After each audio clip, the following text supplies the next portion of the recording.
Welcome to BreezeLine, where you'll say, ta-ta, T-Mobile, because we have 99.9% network reliability, and they don't.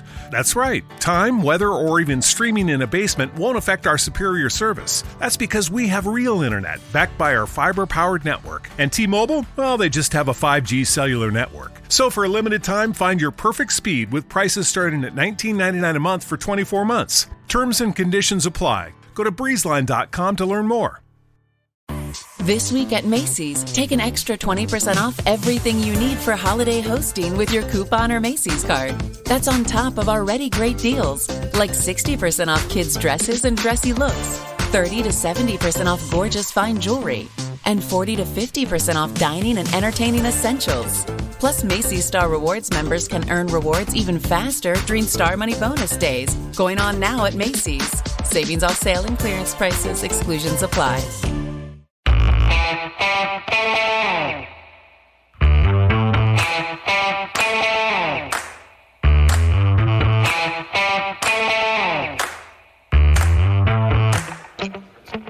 Hi, folks. Welcome to another episode of Film Study. This is Ken McCusick. We're here to talk some free agency news today. A lot of discussion about Odell Beckham now. He's making a push to get signed, and the Ravens reportedly are in the mix to get him. Older receiver, obviously, will turn 31 in November. This is, to me, an excellent point to discuss resource management and franchise building. Here to do that with me is Garnett West. Garnett, how you doing? Hey, I'm doing good, Cam, man. Thank you for inviting me on, man. It's been a long time, man. It's good, just bring back good memories, man.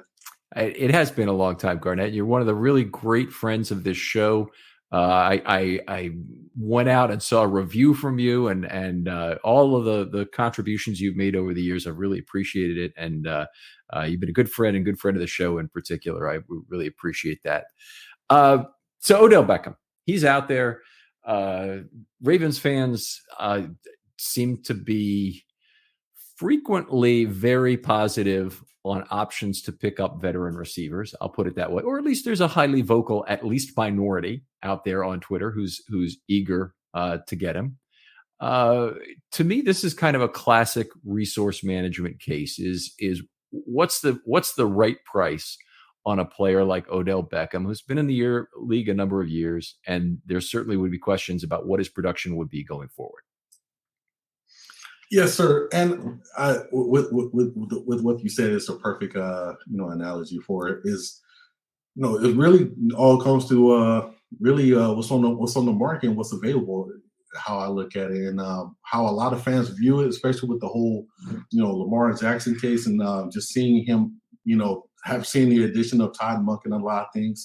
I think a lot of people are almost inflating. I would say it's super inflating the price, but depending on who you're talking to, it might be super inflated price. But yeah, it can range from a nice little single digit to a enormous double digit for some fans. Yeah.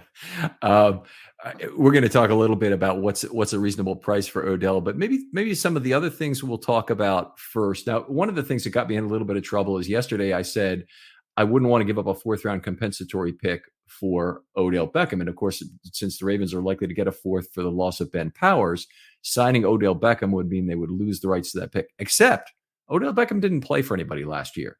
So they're not signing him away from anyone. So I was corrected by that. Thank you, T'Challa, for correcting me and making sure I don't have that wrong. It still is interesting in a way to look at the relative value of a fourth round pick versus Odell Beckham. I think it's an interesting concept in franchise building. It does not apply here, but on the other hand, it underpins a lot of my thoughts about Odell Beckham in terms of whether it's better to build your wide receiver room or any position for that matter via the draft or free agency.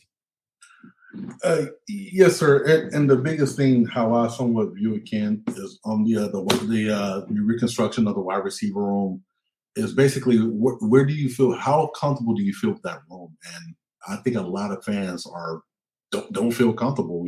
Obviously, we already got I really hate to call him an injury-prone receiver, though that's the guy that I wanted in Bateman. Hopefully 3rd year's a charm. I hope. And then, just Prochet, Wallace, and, Duvernay. It's just a lot of people just feel, not comfortable with that. But at the same time, a lot of people feel that it's one receiver away, feel for it instead of just, for future reference. People are like more focused on the win now approach than the, just, building, I should say, for future plans. Right. I would agree that the wide receiver room has a lot of question marks in it right now. I'm not excited about rebuilding it under any method because they're all expensive, whether it's draft capital or cap you're paying. It's going to be expensive no matter what. But I think the Ravens' particular situation would lean to a multi-year rebuild rather than an immediate rebuild. So on a player like Beckham, is going to spill the beans on some of this, but I would pay less than some other team would pay who really needs him this year. And I'm not convinced that the Ravens have their quarterback situation decided yet. I think it's still possible. Lamar does not play for the Ravens in 2023, even though I think it's likely.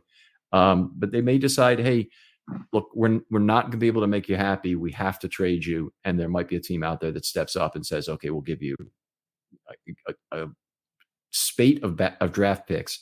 And the Ravens will look at that and say, you know what? That's the way to rebuild the franchise. Right. The whole thing about it, like how I look at the whole Odell thing is really what you just talked about with Lamar. And the situation or the setting as of right now is so, in limbo that it's like, it almost made me think about, I was so sure about I wanted Odell, but it felt like loose ends need to be tied up in order for me to feel fully committed into wanting him. And how you stated, well, basically a lot of people were like, hey, you think we lock up Odell, would that entice Lamar into becoming, Raven long term? And because that shows that they're willing to, I guess, to a lot of people, that shows that the commitment in order to build a better room around them. Because I think that's where a lot of talking points come about, was the cheapest offense or lackluster receiving room that he always had, or always a lot of discussions come off that. So, but yeah, I feel like the whole Odell thing really just goes back into just like what we're talking about when it comes to the money aspect of it. Yes, sir. Yeah, I think you're right on the money. I think the Ravens are one of the teams, along with the Chiefs and the Packers, who decided basically a year ago they weren't going to pay the market value prices for receivers that were going through the roof. Miami decided the right way to go is go out and get Tyreek Hill, pay him a ton of money, and then they obviously had Jalen Waddle as well in the draft, and that pairing ended up being pretty terrific. Miami still ended up falling short a little bit because their quarterback got his bell rung a few times. I don't mean to be flip about it. Concussions are a serious thing, but when you can't for sure keep your quarterback on the field, it obviously reduces the value of your wide receivers in terms of being where they are. So it's not that I'm opposed to any wide receiver. And in particular, I think some of the stylistic fits that Monken would need would make sense. So if this were a different season, in 2015, the Ravens made kind of an emergency trade at midseason and picked up Givens mid-year. Remember him? He's a speed merchant, a guy who made a lot of sense for the Ravens at the time because they didn't have anybody like that, and they were really short on wide receivers. Traded a 7th-round pick to get him. That kind of stylistic fit, I'm all for trying to find that player, particularly on his first contract. Not too expensive, maybe unhappy somewhere, come to the Ravens, try and be happy. I'm okay with all those. The problem is that every year, more than once, I do the state of the Ravens roster, and I'll divide the roster into 5 groups. The first group is young producers, and those are the guys on their first contract who are big advantages relative to the cap. The cap is our ultimate master in the NFL. It is our ultimate master. It is the constraint every team must live with, in addition to draft picks being a constraint. And those players who are on their first deal and making way under what their value is, and also with some projected improvement, usually in the ages of 23, 24, 25, as they're just getting started in the NFL, those players are the most important assets every team has. We talk about it at quarterback, and it's very well recognized there, but it's important at every position in terms of having cheap contract. So if you sign Odell Beckham, you sign him at market value. So he's not whatever he thinks, but whatever the market decides is his value in terms of who eventually bids the highest. That's the team that's going to get Odell Beckham. They're going to get him probably for 1 year. It might be for 2, but it's not a long-term commitment, and you wouldn't want it to be a long-term commitment given the way that his play has been in decline now for a number of years. So, which we need to go over, by the way, in a minute. But I just the point being that you don't win championships because of the veterans you sign at market value. You win championships because of how much additional value over cap your young players deliver. That's where you win championships. Yes, sir. And the whole thing about because I think we have, I'm somewhere on your side, but also in the middle a little bit of it. My whole thing is question for you for the Odell, and you're stating that you believe that he's decreased in just in his play, and I do agree in certain areas, but at the same due to injuries, I should say. But like, what is the driving factors for you for Odell? Basically, I'll say the shell over his former self, but just the decreasing value, I should say. Let's look at it. So if you go to Pro Football Reference right now and look up Odell Beckham, the most important characteristic or the most important statistic for any wide receiver, and I've said this many times on the show, I bet you know what I'm going to say here, is yards per target. Okay. Not yards per reception. It's yards per target. So that's when you throw the ball to Odell Beckham, how many yards can you expect to get? Let's take a look at Odell's career. So it came into the league in 2014, took the league by storm at 10.0 yards per target. That is a fantastic number. It is, it would be the 5th highest, I believe, in Ravens history. And he did it on 130 targets. And his targets expanded over the next couple of years, and his yards per target decreased over that same period as he got more attention, more double teams, more effort paid to him. Did somebody else get paid off for that? Maybe, but 9.2, 8.1 yards per target the next 2 years when he was still an all-pro player. Then he dropped to 7.4, back up to 8.5 in his last year with the Giants in 2018. So that's 5 years ago now, folks. And that's the last time I think Odell was really a big plus. That was at age 26. The Giants got rid of him after that year in an absolutely enormous trade, which we'll go over in a minute. But then with Cleveland, 7.8, 7.4. And then in 2021, his worst year yet, 6.5 yards per target. I know a lot of people point to the time he had with the Rams, and he was a little better than that. He was actually it was only 6.4 yards per target with the Rams. Very much a red zone target and a short yardage chain mover, if you want to call him that. But he's not the receiver obviously he once was. I'd be happy to get 2016 Odell Beckham at the kind of money we're talking about here, but that's obviously not available. We'd be paying more. Just got to be realistic about who this guy is. And he did not play in 2022. I think if you're 2 years removed from a point where you didn't play well in 2021, I am tremendously worried about your production, particularly entering the season where you will turn 31 on November 5th. So I think I can't do a better job probably of summing up how concerned I am other than to just use yards per target, because it's the most important statistic. I will say one other thing with Odell, though. As his targets have been reduced, that will often create a situation where he does not have as many marginal targets. He's not getting as many contested catches where the quarterback automatically throws it to him as a bailout guy, for example. But there's other marginal targets that go along with that. And he should improve his yards per target. That didn't happen with Odell. He continued to get a reasonable number of targets, but greatly reduced from when he was early in his career. 82 in 14 games in 2021 versus 158 in 15 games at his peak in 2015. And yet his catch percentage still went down. This is a man with significantly diminished skills at this point in his career. So, Kim, with that being said, so here's the thing, because I'm trying to figure out, like, the Brown situation. The first year he had over 1,000. The second yards.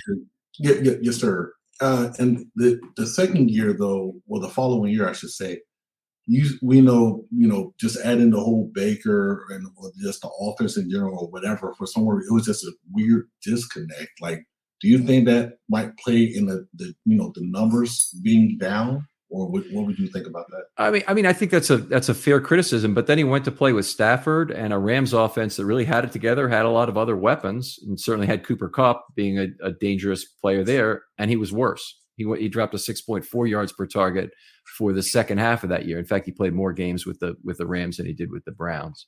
So were there reasons in 2020 why he dropped off, with Baker having a bad year of not being as effective? Actually, with 2020, I'm trying to remember if Baker was effective that year. 2021, he was terrible, and then 2022, he barely played. Right? Yeah. Baker had like a pendulum or something in his shoulder or some kind of injury of that nature. So I know that affected the deep ball, the long ball. I remember they used to like force feed, Odell on speed sweeps or jet sweeps or whatever you want to call it. They tried to find ways to give him a ball, but it was super obvious about how Cleveland tried to do it. But but my whole thing was this with the Rams. So you don't think with the Rams, like, where he just pop up in the middle of the season where they try to throw some things together? And, I'm just talking from the fan side of how they view the whole Odell situation. You would just think that might also play a part where, hey, we're trying to get you acquainted with this offense as fast as possible and quick, fast, in a hurry, and just glue in the right time. Because I know, like you just said, the Super Bowl run was a lot of people's go-to, where if he didn't probably tear his ACL on that grass or on that turf, he might have been the Super Bowl MVP. So I think, I'm just answering questions for the side that thinks, oh my God, we need to get Odell because we saw this a couple of years ago. So I'm just trying to figure out how would you view that part? I can't make too many excuses for the other players around him. Obviously, I think he had a pretty damn good situation in LA. You can talk about the midseason thing, but that should mean less targets, better targets. It shouldn't mean force feeding in a system where he's the best receiver and the only chance they have. I mean, LA had a lot of other receiving options, and they were able to move the ball effectively and score as they needed to get to the Super Bowl that year. I have a lot of trouble saying that Odell's situation was not about as good as it could have been for Odell in the second half of 21. And then I definitely would not point to the injury and say, well, then his production declined because of the injury in 22. That's terrible. Injury at age 30 is terrible. I mean, it's every one that occurs across the NFL, you should be worrying, is this player ever going to be good again? Does he have a chance to play again? In many cases, it's off in the end. And Odell's back. It seems like he's working out. He's trying to get back on the field, but Des Bryant did too. And Des Bryant ended up thinking he was more valuable than he was, not signing with anybody, waiting 3 years again to play. It took 2 full years off. And the problem was that Des Bryant hadn't been a good player for 3 years, his last 3 years as a player. Yeah, beforehand. So I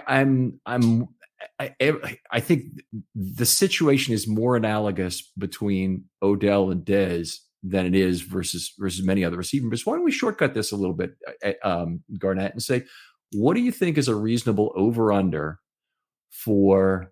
Okay, I'll give you 3 statistics I'd like you to give me. You can think about this for a while we talk about some of the other things. But the first is games played. Okay. And then I'll talk targets and maybe look at the rest of his career in terms of what he's had in targets per game and what he got. And then in terms of yards per target. Or you can just give me yards because you're giving me targets and games. And then we'll see what that would work out to in terms of yards per target. I don't think this is a place where I'd be too optimistic about what will happen with Odell in 2022. And I think it ends up being, if you're going to get him a contract, it really has to be very incentive laden, and have that be the what you're really at risk for is he's essentially paying for his play, or you're paying for his play. Yeah.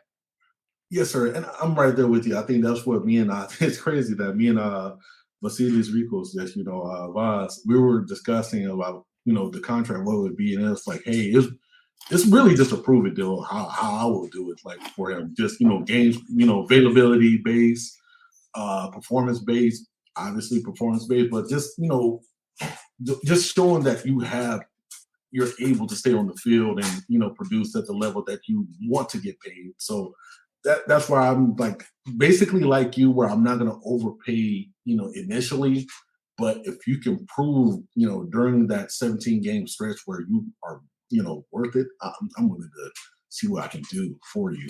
Yes, sir. Okay. While you're thinking about that, I do want you I'm going to work through what I think he'd do in terms of games and targets. Yes, sir. Let's see. Yeah, that's good. This is. All right, let me see what that was. We're talking just career base or a season, sir? No, this is just for. I think he'd be signed for 1 year. So I think you'd look at this year only. Okay. Give me his games, targets, yards, and yards per target. And this is, by the way, this is with the Ravens. So that there'd be maybe some constraints on the total number of touches just because of who Lamar is. He takes a lot of touches away from receivers himself, which is one of the problems for receivers staying here in Baltimore. Yeah, I got you. Yeah. For the I'll say for the games play, I'll start there and I'll just work my way across. Sure, you go ahead. We're talking just for projected games play in Baltimore for 1 year. Say for the following year. I would say all 17. That's me. Okay, my number is 12. 12? So yeah. So I think there's multiple reasons why it could go wrong, but there's only one way it goes right with 17 games. So he could be hurt in some minor way. He could be hurt in a major way. And he could be cut for lack of production. So I think there's multiple ways it could go wrong, but there's no way I could go to 17 games. What I'm thinking. So you really think the lack of production is going to be a very tremendous for him? It's a risk. It's a big risk. Yeah, and it's a big. Guy hasn't played in 2 years. I mean, right there, that tells you that there's got to be a big risk. He's coming off an injury. I mean. The chance of him being on the field is we're not going to be able to have a sensible discussion if the only outcome here is that he's going to play 17 games. Yeah, but you think coming out the gate, Baltimore, we're not. You think they're having a nice snap count control over them? I'm not. That's why I'm. Yeah, I agree. That will happen. Yes, sir. Yeah, but they have snap count control over players like Duvernay and Robinson and others, and those guys weren't able to make it through actually Robinson was able to make it through a full season, I believe, but Duvernay did not, and even though he's a young man, and it's just anytime you're projecting games for any player any age, there's a lot of risk of downside from 17 just because of injury. That's true of any player, any position. So anyway, I don't want to Yeah, we'll get back to the gameplay. So how about targets? So you haven't been playing 17 games. Yeah, so I got him playing 17 games, but I think target-wise, I'll say the 121 threshold for targets. That's me, 121 right there. 121 targets? Yes, sir. Okay, that's a massive number. Yes. I have him. So you've got him at 7 targets per game, basically a 7.1. So I said 4.5 targets per game. I have him at 55 targets for the season. Ken, not to go just a little bit, it's a substitute. Remember how I used to make those little pie charts that I used to get criticized by Coach Evans a lot by? So, I have nothing but years of those, dating back from 2020 all the way to now. And the biggest thing that I noticed about the wide receiver targets, even dating back to then, it always were a nice balance between the number one receiver and the number two. Obviously, Mark Andrews got, majority of it, we all know, just as the go-to guy. This week at Macy's, take an extra 20% off everything you need for holiday hosting with your coupon or Macy's card. That's on top of already great deals, like 60% off kids' dresses and dressy looks, 30 to 70% off gorgeous fine jewelry, and 40 to 50% off dining and entertaining essentials. Plus, Macy's Star Rewards members can earn rewards even faster during Star Money Bonus Days, going on now at Macy's. Savings off sale and clearance prices. Exclusions apply. Loading the kids in the car, brokering peace in the back seat, mastering the snack handoff without even looking. Why are simple things sometimes so complicated? Thankfully, with auto owners, insurance doesn't have to be one of them. We work with independent agents who live in your community, know you by name, and answer when you call. They keep insurance simple, so you can worry about more important things, like figuring out what's growing in that cup holder. That's simple human sense. Ask your independent agent if auto owners make sense for you. You're so coy, alluring, angel with a wicked smile, sleeping 20 hours a day, never lay a paw on dusty clay. I'll keep your litter natural, no chemicals in your nostrils, just corn below, so every time you go you'll know your don't stink. World's best cat litter for the world's best cat. You know, the bailout guy.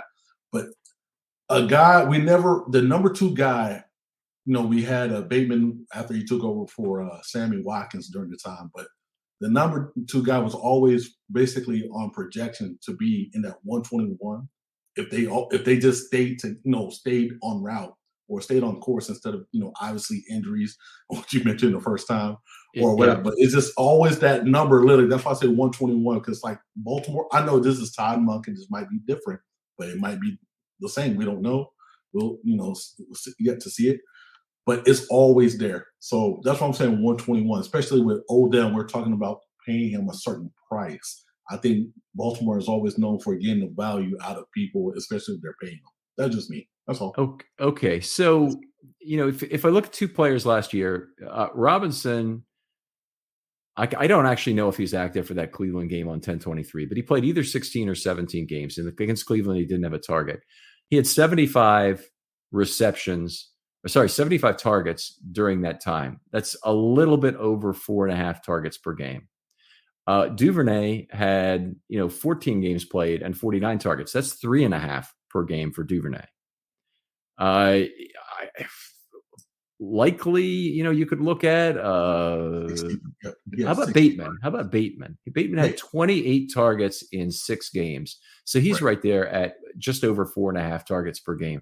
I can't project anyone getting 7 targets a game. I mean, Mark Andrews played 15 games at 113. So he got like 7.5, 7 and change targets per game. But I'm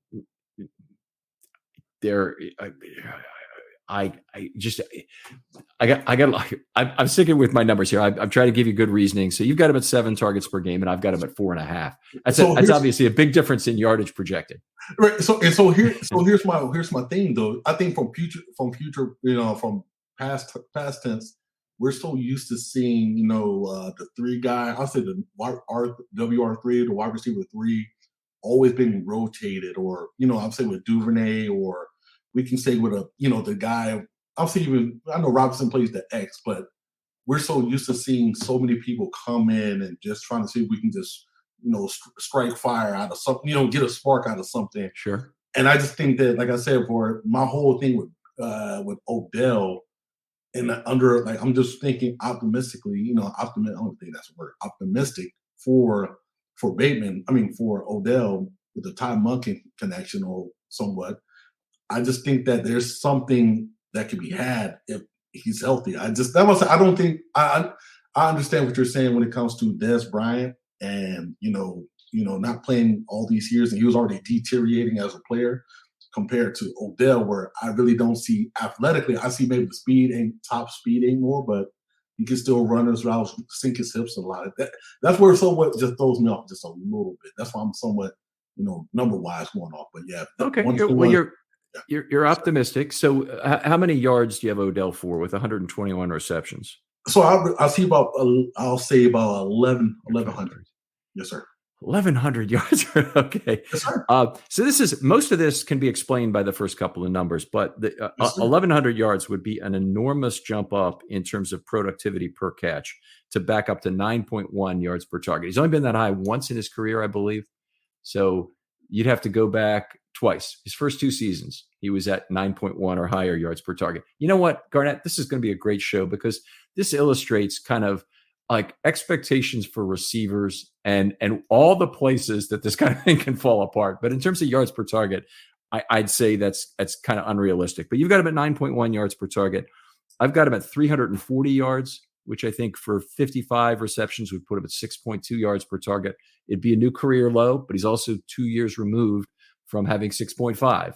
And I don't know how I could estimate him for some big bump up in deep targets. He's really a possession receiver. I think if he's paired up with Aguilar, Aguilar is going to be the bigger deep threat on this team.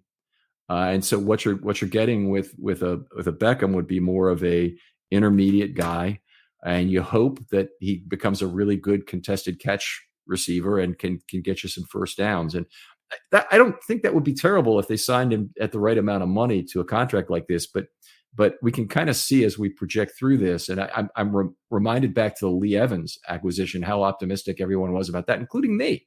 Yeah. I mean, and first of all, there are a bunch of people who had him for 1,400 yards. Well, there aren't very many receivers in the entire league that get 1,400 yards. But when you look at the, element by element of, he's probably not going to play every game. He's probably not going to get quite that many targets per game. He's probably not going to get quite that many yards per target.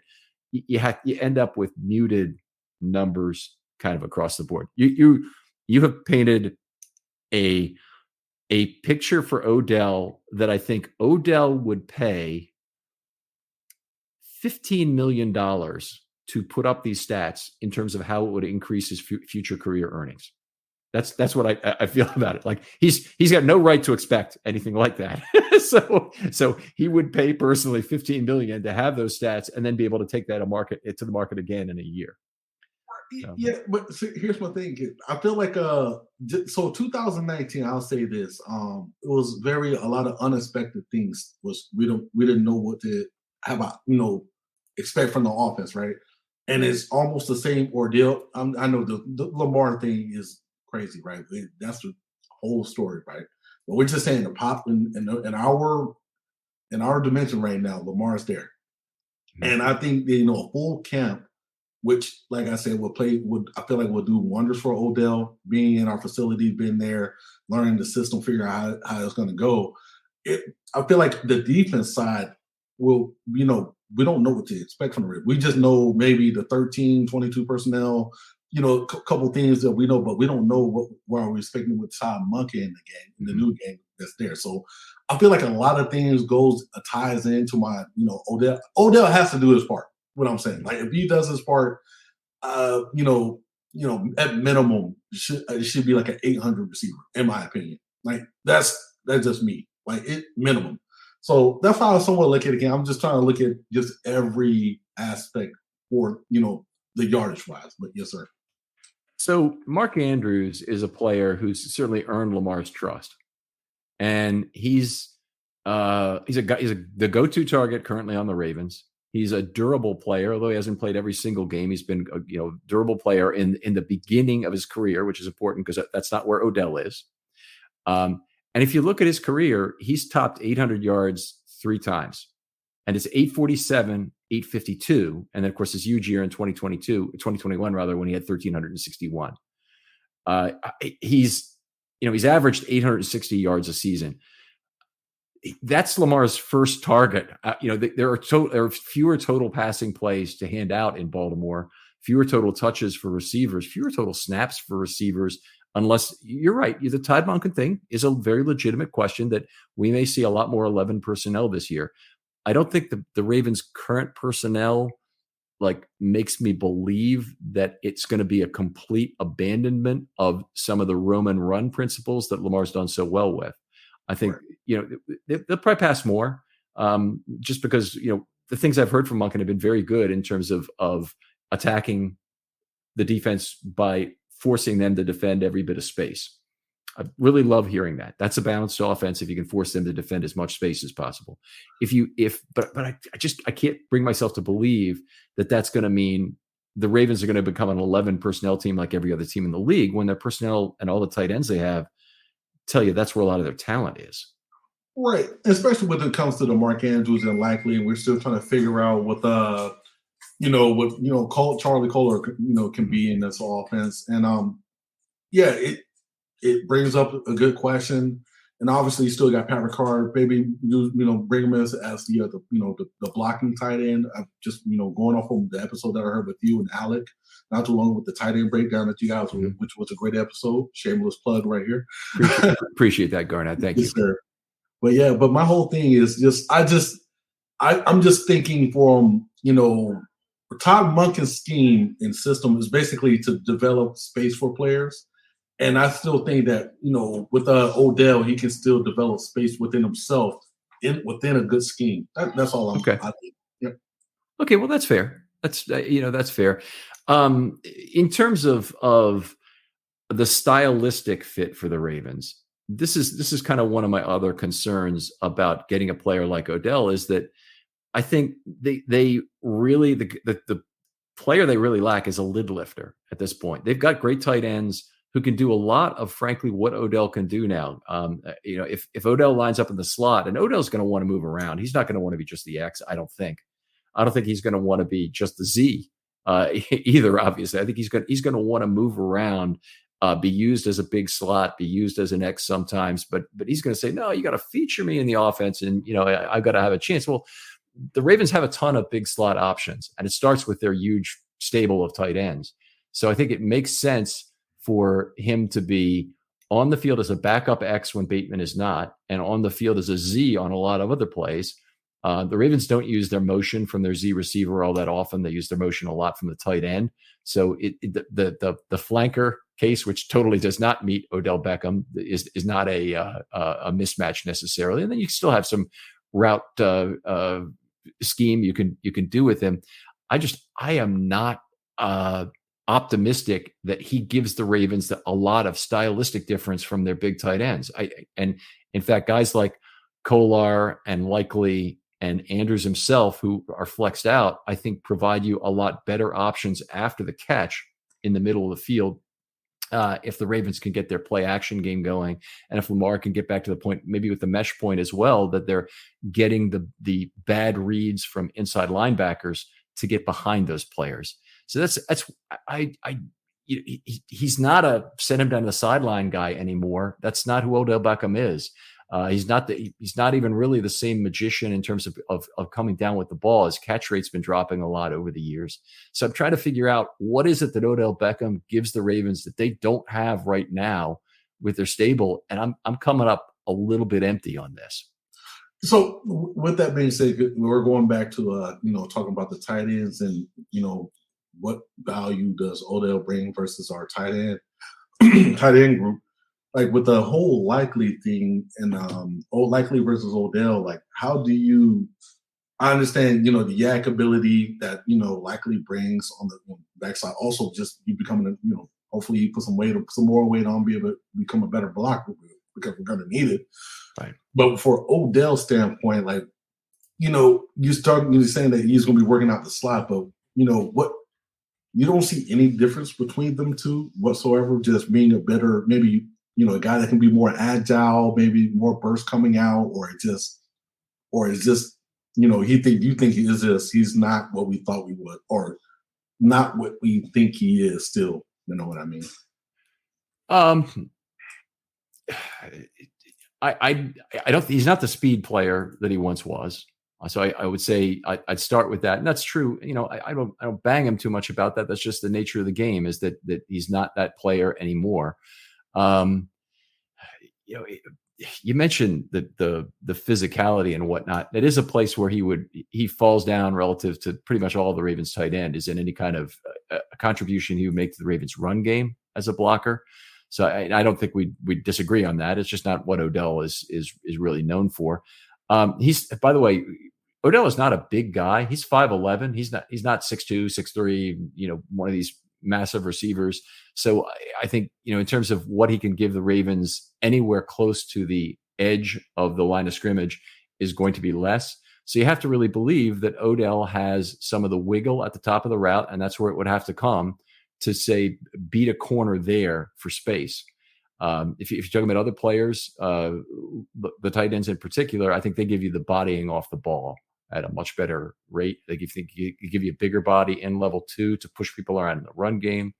And I think they give you more after the catch in terms of running with the football and not getting taken down. So Yes, I think those three would be my feelings about it. Okay, awesome. That's what I wanted to just ask you about. So you just think Otis is just basically a nice little chain moving type of receiver, basically, in a way. Gotcha. Yeah, get him to the top of the route tree. Hopefully, he can wiggle free, get a completion. I would not expect a lot of big plays out of Odell. I don't think you're going to see vertical explosiveness from him that he once had.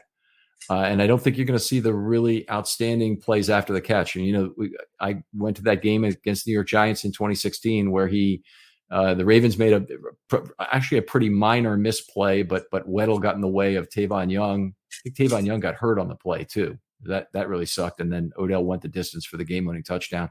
I don't think we're going to see a lot of that from Odell in 2023. I think the likelihood is greater for disappointment on multiple fronts. In terms of what it'll be. And I just want to set expectations reasonably. I think we've done a reasonable job of looking at that in terms of how it's easy to be optimistic about a receiver. Maybe I'm too pessimistic. It could well be that 340 yards is a very unreasonably low number. One way to check is see how markets look at it. Right. There will be an over-under on Odell Beckham's yards that comes out from various sports books going into this year. I don't think it's going to be a big number.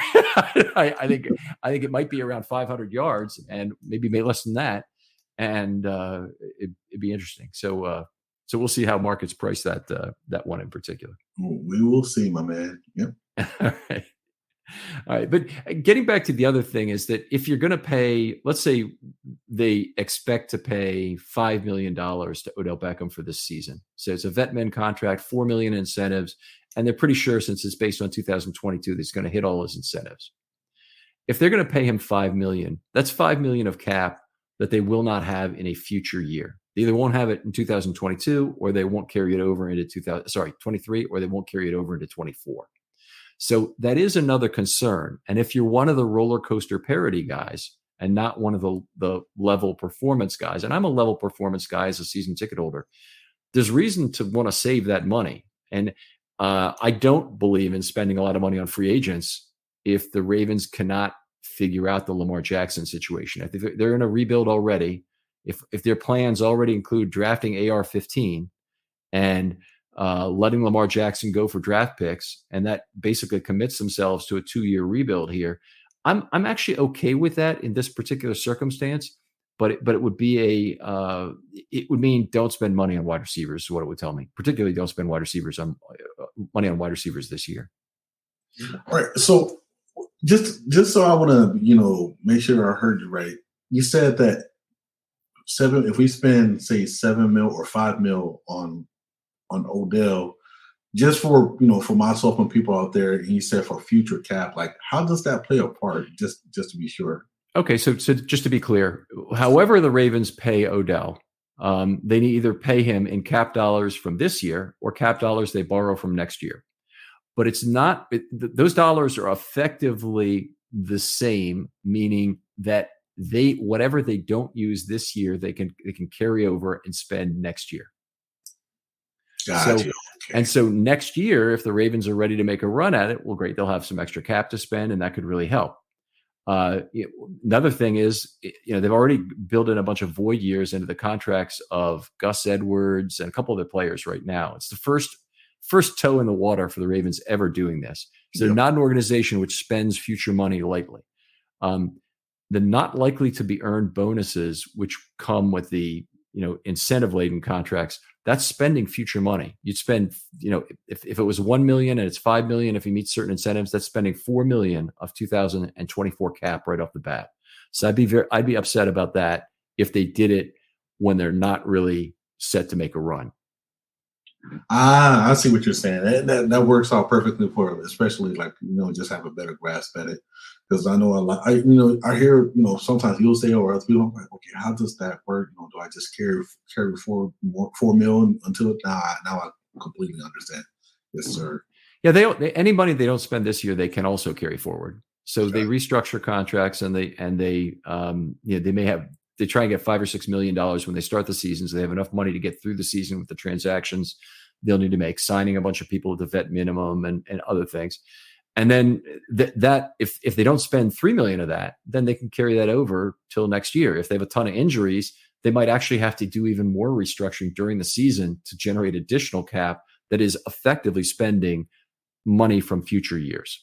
So that's I really do not like, especially just the way this team is structured. I'm not really okay with that this year. I don't think this is an obvious contender to me.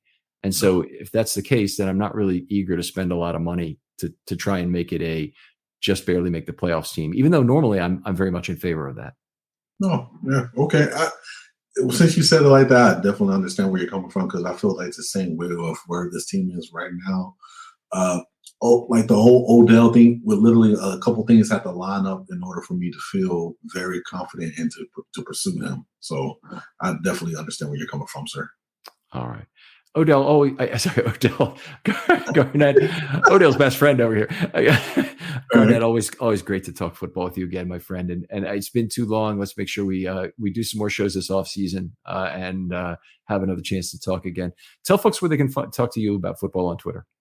Well, my Twitter name is Garnett478, so GARNET, then the 478 right after that. Man, just hit me up, add me. If you follow me, I'll follow you back, and we'll just talk ball, or just talk about anything, to be honest with you. But obviously, Ravens heavy over here. Ken can vouch for me. Great conversations, man. I never forget the episode that we did together with one episode. And then ended up being another episode for Rashawn Melvin. That was awesome, man. That was still probably one of my favorite episodes I ever done, just because of the resiliency of a cornerback. But yeah, man, thank you for having me on.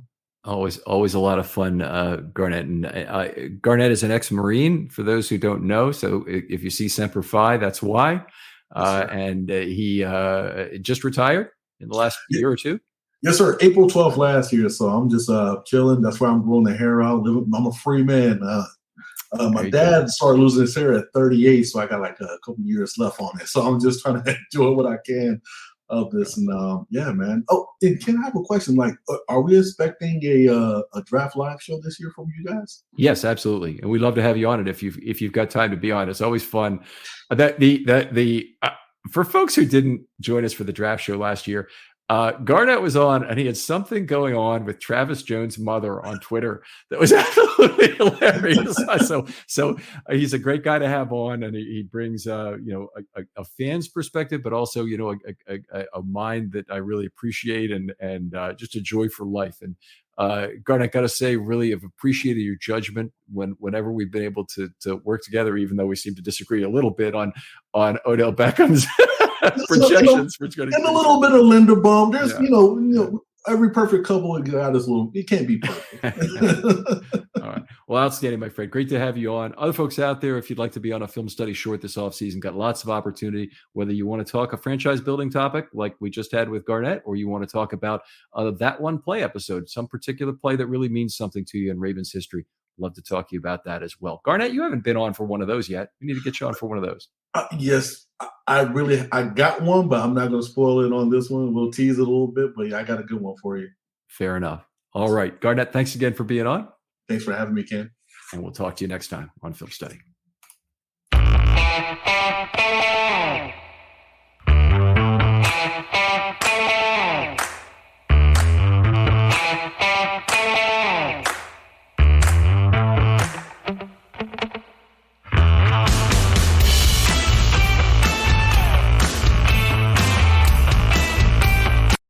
This week at Macy's, take an extra 20% off everything you need for holiday hosting with your coupon or Macy's card. That's on top of already great deals, like 60% off kids' dresses and dressy looks, 30 to 70% off gorgeous fine jewelry, and 40 to 50% off dining and entertaining essentials.